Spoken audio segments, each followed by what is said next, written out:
When you buy a Red Bull, you pay about $3. Exactly 9 cents covers the physical cost of making the beverage. The other $2.91 goes toward everything else. Moving billions of cans a year, that leftover slice creates a massive pool of capital. You might expect that money to fund a sprawling corporate campus in a major metropolis. Instead, the company operates out of a remarkably tiny headquarters in the quiet Austrian mountain town of Fuschl. It spans just a 3-minute walk. Inside those modest offices, the operational strategy is incredibly simple. Red Bull maintains a restrictive product line of the traditional flavor, a sugar-free variant, and a few fruit additions. These 17 configurations sit in stark contrast to competitors like Monster Energy, who juggle an estimated 150 variations at any given time. The simplicity goes even further. Red Bull doesn't physically manufacture a single drop of its product.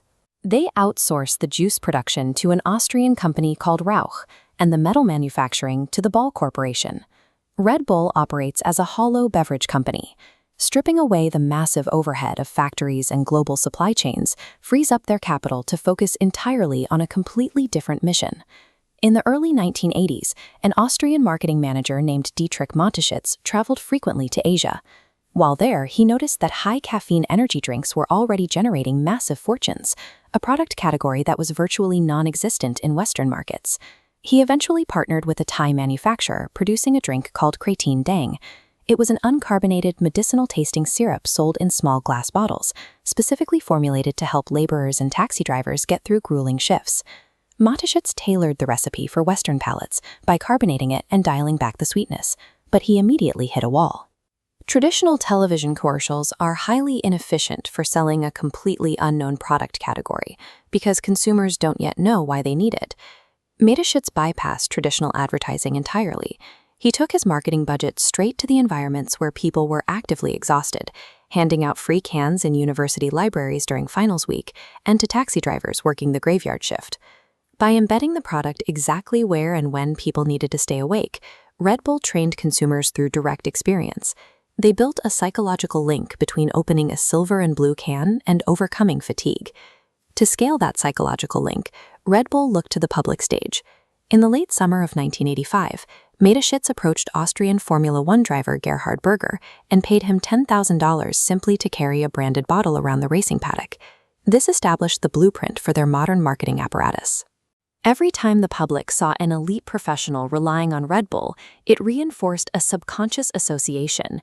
When consumers wanted to perform at their own highest level, their brain automatically recalled what the professionals drank to achieve theirs. Because early Red Bull lacked the budget to sponsor legacy events like the World Cup, they targeted niche, underdeveloped extreme sports. They focused entirely on disciplines that promised intense adrenaline, high risk, and incredibly visual moments. The company offered these extreme athletes a level of support they had never seen before. Red Bull provided top-tier coaches, world-class nutritionists, and custom training facilities to ensure riders like Robbie Nodison could push the absolute limits of human capability. Red Bull moved past simple logo placement on jerseys.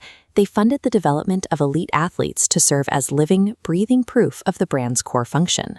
As their roster grew, Red Bull encountered a structural limit.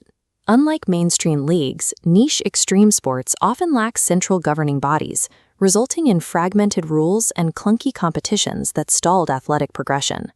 Red Bull stepped in and built the infrastructure themselves.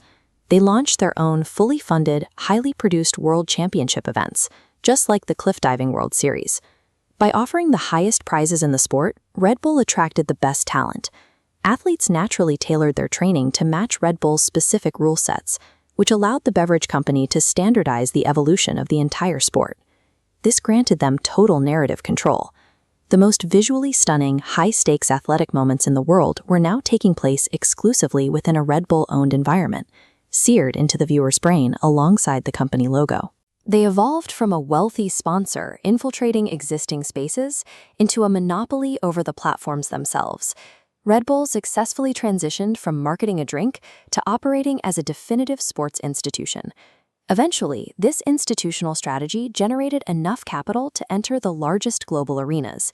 In 2004, Red Bull bought Ford's struggling Formula One team, including its entire staff and factory, for a single dollar.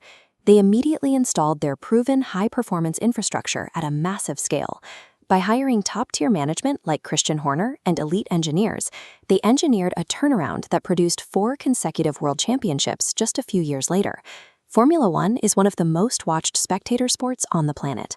Winning at that level directs massive, sustained attention straight to the brand, validating everything they claim about elite performance.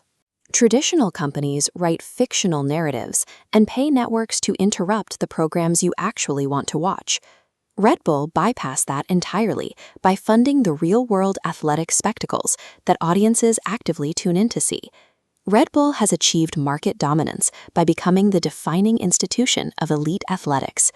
Each $3 purchase funds a global high-performance syndicate, cementing the brand's status as a symbol of human achievement.